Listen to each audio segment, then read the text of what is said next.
요즘 배달 음식 정말 많이 시켜 드시죠? 그런데 우리가 내는 그 돈 뒤에는요, 지금 대한민국에서 가장 뜨거운 논란 하나가 숨어 있습니다. 바로 배달앱 수수료 문제인데요. 최근 국회까지 들썩이게 만든 이 이야기, 오늘 제대로 한번 파헤쳐 보겠습니다. 네, 우선 국정감사에서 어떤 얘기가 나왔는지부터 시작해서요. 도대체 어떤 정책들이 자영업자분들을 그렇게 힘들게 하는 건지, 또 배민은 여기에 어떻게 대응하고 있는지, 그리고 왜 자영업자들은 배민을 떠날 수 없는지, 마지막으로 그래서 정부랑 국회는 뭘 하려는 건지 이 순서대로 하나씩 살펴보겠습니다. 자, 그럼 바로 시작해 볼까요? 이 모든 논란의 시작은 바로 여기 국정감사장이었습니다. 2025년 10월이었죠. 우리나라 1등 배달앱, 바로 이 배달의 민족이 그야말로 집중 포화를 맞게 됩니다.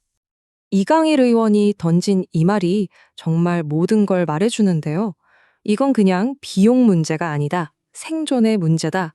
그러니까 수수료 때문에 가게 문을 닫아야 할 지경이라는 아주 날카로운 지적이었습니다.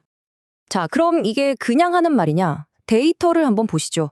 이게 정말 놀라운데요. 불과 3년 전만 해도 한 5에서 15% 정도였던 수수료 부담이요. 지금은 25%에서 많게는 35%까지 올랐다는 겁니다.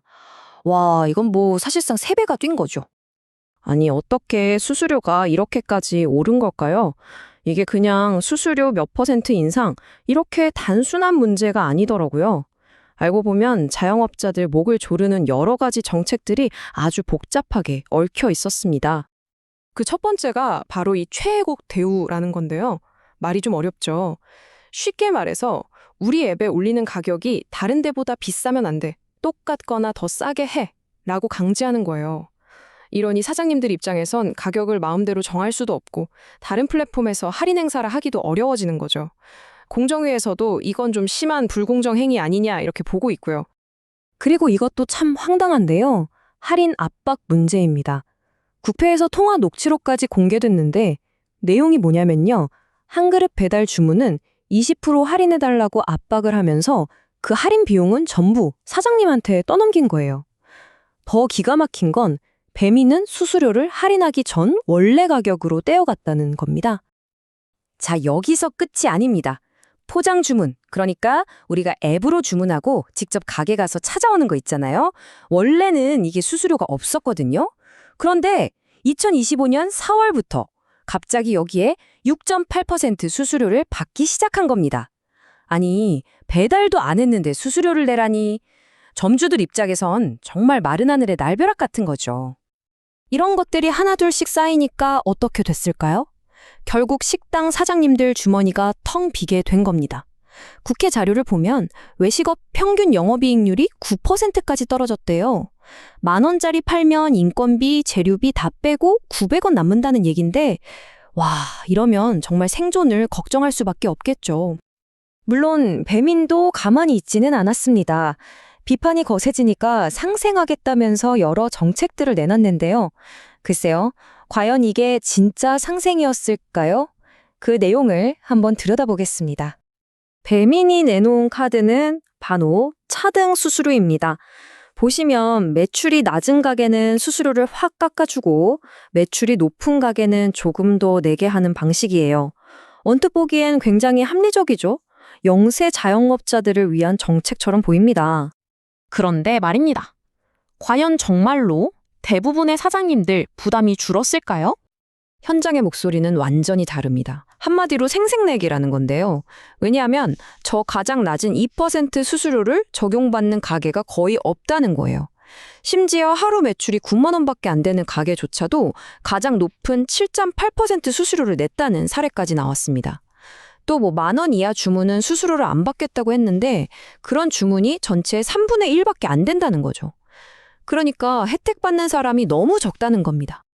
자, 그럼 이런 생각이 드실 거예요. 아니, 그렇게 힘들면 그냥 배민 안 쓰면 되는 거 아니야? 맞습니다. 아주 합리적인 질문이죠. 그런데 왜 못 떠나는 걸까요? 이 그래프를 보시면 바로 답이 나옵니다. 우리나라 식당 사장님들 중에 무려 98%가 배민을 쓰고 있습니다. 98%요? 이건 뭐 좋던 싫던 안 쓸 수가 없는 구조인 거죠. 사실상 선택지가 없는 겁니다. 심지어 상황은 더 심각합니다. 가게 전체 매출의 75%, 그러니까 4분의 3 이상을 배달에 의존하는 사장님이 거의 절반에 달해요. 자, 98%가 배민을 쓰는데 그중 절반은 배달 없으면 가게 문 닫아야 한다. 이쯤 되면 배민은 그냥 옵션이 아니라 생존 필수품이 되어버린 겁니다. 정진욱 의원의 말처럼 배민이랑 쿠팡이츠를 빼고는 장사를 생각할 수 없는 거의 독점적인 시장이 만들어진 거죠. 바로 이 지점에서 힘의 균형이 완전히 무너진 겁니다. 플랫폼은 갑이 되고 사장님들은 불리한 조건이라도 받아들일 수밖에 없는 을이 된 상황인 거죠. 상황이 이렇다 보니 그동안 지켜보던 정부와 국회도 드디어 칼을 빼들기 시작했습니다. 이 분노가 이제는 구체적인 행동으로 옮겨가고 있는 거죠. 크게 두 가지 방향입니다. 먼저 공정거래위원회가 최혜국 대우 같은 불공정 행위가 있었는지 조사를 거의 마쳤다고 하고요. 조만간 어떤 제재를 할지 결정할 걸로 보입니다. 그리고 더 강력한 건 국회인데요.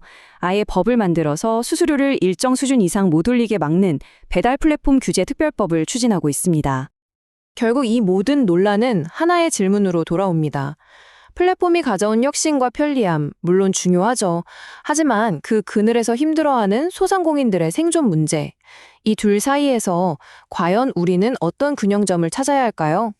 플랫폼과 자영업자가 함께 웃을 수 있는 그런 진짜 상생의 공식은 과연 무엇일지 우리 모두가 함께 고민해봐야 할 숙제가 아닐까 싶습니다.